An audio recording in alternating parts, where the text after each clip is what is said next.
I mean, the last point of our discussion, Greg, I'm going to ask, I mean, if you don't need to go into that road, please, you can stop me. But it's important because we talked about cancel culture, which is annoying. I completely agree. But I do not think that, and I'm going to say it very openly, and because, well, let's say I live in Germany as a German citizen, so I'm talking like that. I'm not criticizing some movements, but I need to say, many people keep asking me, you're very North American oriented. Why? I mean, the whole channel, I mean, our channel on Razmafsar is watched by 80% Americans. And so it's something, and it can't be only because of English, right? Right. You know, it can't be, right? Right. English is lingua franca, right? And then Yeah, we have exactly. UK, we have Australia, we have all other countries. But then the question is the following. Why aren't you involved that much or much more in European Western martial tradition? I'm talking about Europe. There are many good people, there are very good things, but I need to call a spade a spade. There are also some strange movements going on in Europe in these circles, right? In Europe, I said, I mean, on purpose. I'm not saying that in North America. No, I totally know where you're going with this, Monashare. Right? I have no problem going here. So, all right. So let's just talk about historical European martial arts and white nationalism. Let's just call it what it is, right? Yeah. It's a thing. It's a thing. It's a real thing. And as I said, there's the challenge right now in the world. And to my mind, martial arts cultures just reflect the world and the time they're living in, right? There is a challenge right now in our world between progressivism and traditionalism, between populism, right? A specific kind of right-wing populism, and you know, what some people would consider left-wing collectivism. And that's a huge chat, but let's talk about how it affects martial arts. So martial arts have traditionally always drawn a lot of very conservative-minded people. They have also, because of that, traditionally, and I mean going back hundreds of years, had a problem with essentially what we today would call a kind of fascism, right? You know, you know, in Japan, the connections between, for example, Morihei Ueshiba and some of his associates in the Black Dragon Society. I mean, these are, you know, I mean, as right-wing fascistic Japanese as you can get. And that's just historical fact, you know. Absolutely, the attempt, for example, of the Hitler Youth to take the work of Joachim Meyer and build a training curriculum for the Hitler Youth was a thing. The scouting movement, there was an attempt to appropriate that. So that's just a reality. And it is also a reality that we are living in a world where a lot of reasons, you know, instability in the Middle East, climate change, problems in Central America related to political instability and climate change, et cetera, is leading to a lot of upheaval of people, increased immigration, increased concern over people's worlds. And in those times, we get these exact same flare-ups of people who feel like they are the guardians of the old order.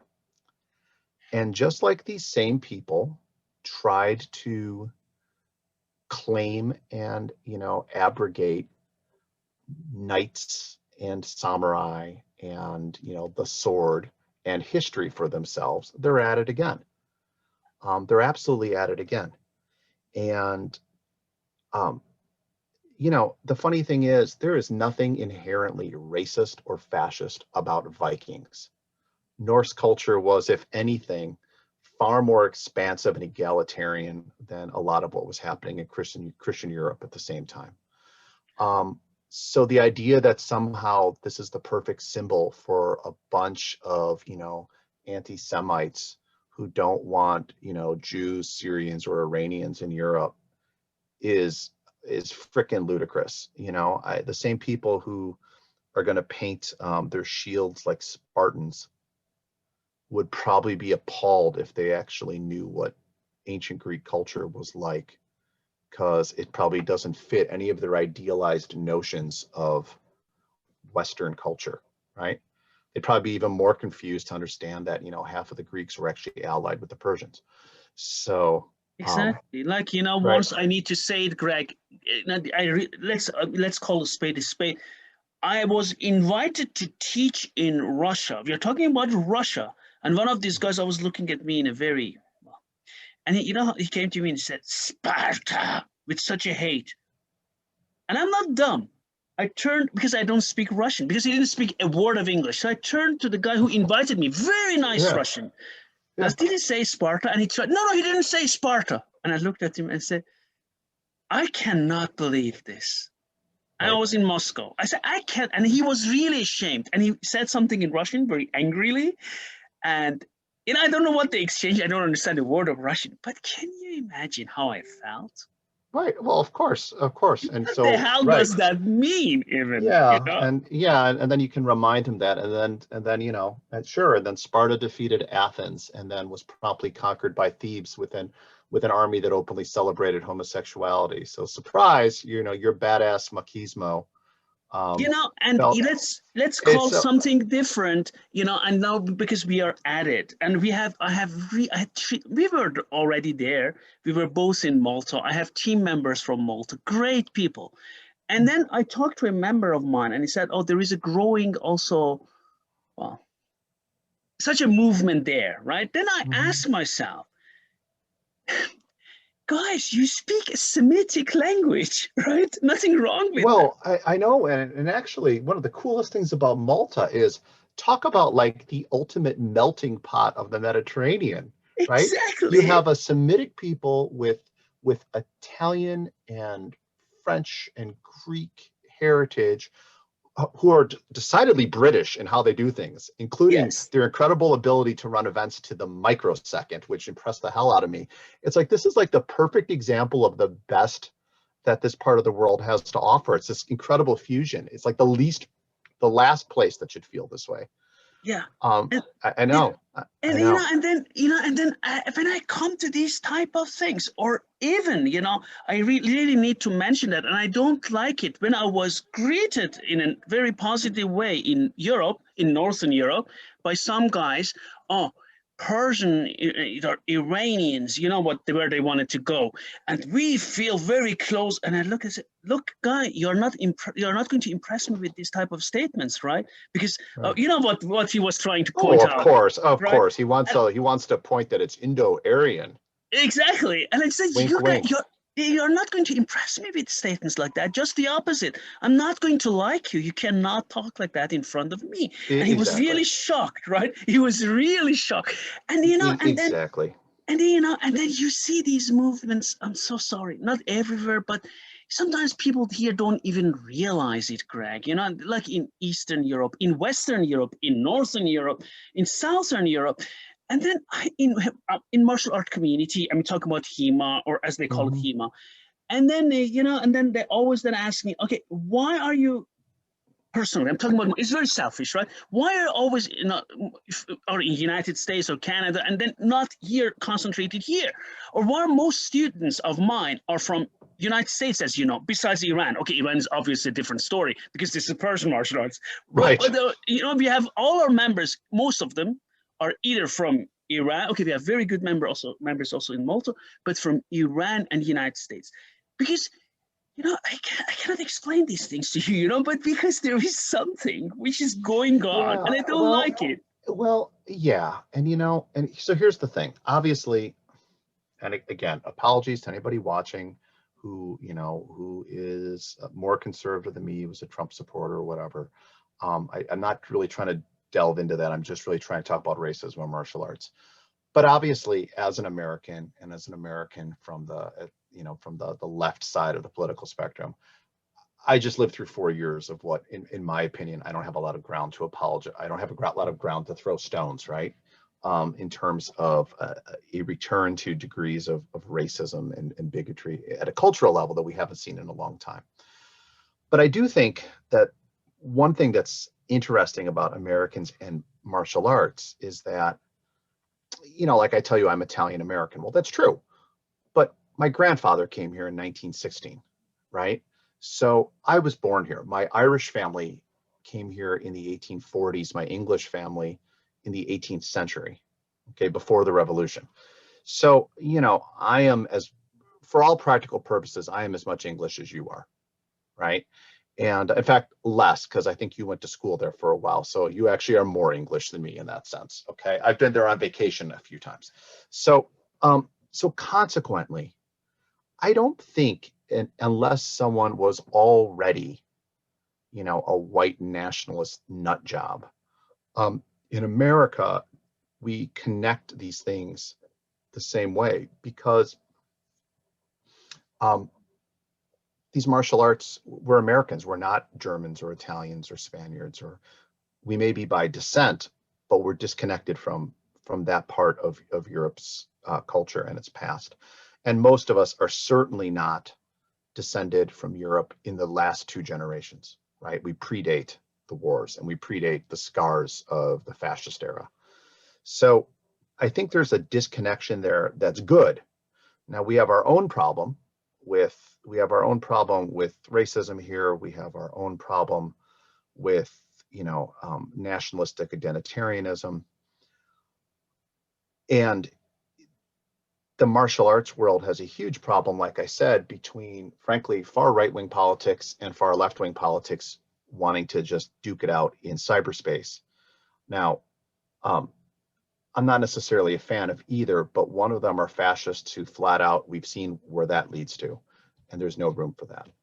But I would say that the tragedy of all of this, you know, and whether this is, I don't want people of X nationality, or I don't want someone who is a cop by profession, right, or whatever in my school, is that, to my mind, it defeats the entire purpose of what martial arts can do. And here's why I say that, Manashar. In my school, we have a student who is a 71, 72-year-old orthopedic surgeon, right?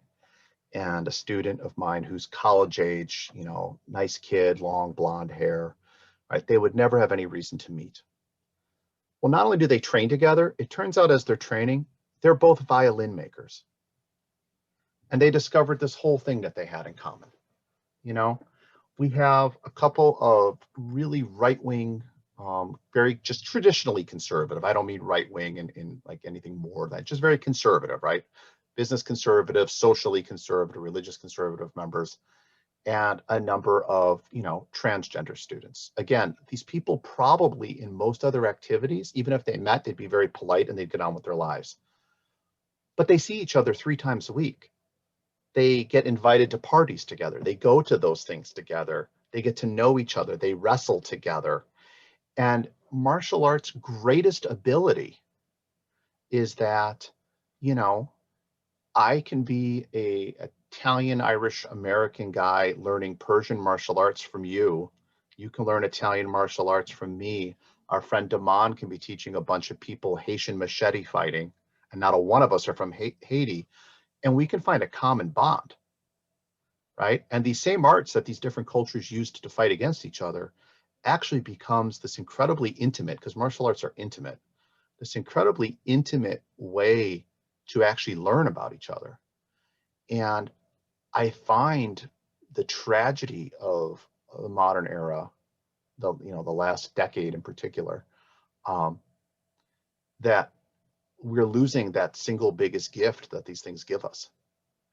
And I don't think it's something that decent people can tolerate. There is no room for someone who wants to take martial arts that are 500, 600 years old and have absolutely nothing to do with modern ideas of nationalism or identitarianism and steal them for themselves. Period. The end. There's no place for it, because all of their notions, coming back to the Aryanism, that is that is based on junk science from the early 20th century of race theory that, as we know, is literally junk science, and it has no place. It has no place. So, and it is one of the few things we have a policy about in our school, is that we will not tolerate identitarian politics. So, Thank you very much, Greg. It was a hard road to talk about. I really appreciate that you decided to talk about it. Many people don't want to talk about it, right? But that's You know what? It's the world we're living in, Monashare, and I think part of martial arts is also not being afraid to confront hard things. right. Absolutely. So I really appreciate it for My this pleasure. discussion. And would you like I'm going to put the link to School of Greg and also his books and also everything he mentioned. Would you like to add something to our discussion today, Greg? You know, I would just like to say that I think it's great that you're doing this. I think that you're bringing a lot of people into this. You and I have been friends for a very long time. Yes. You know, and in addition to that, you and I, neither one of us seems, strangely enough, we don't seem to be getting younger. So I do think that there's a point where you start thinking about all this work and like, what does it mean for who comes next? And I think one of the most important things isn't just recreating these things for us. I think it is creating a network and a community so that other people carry a torch forward.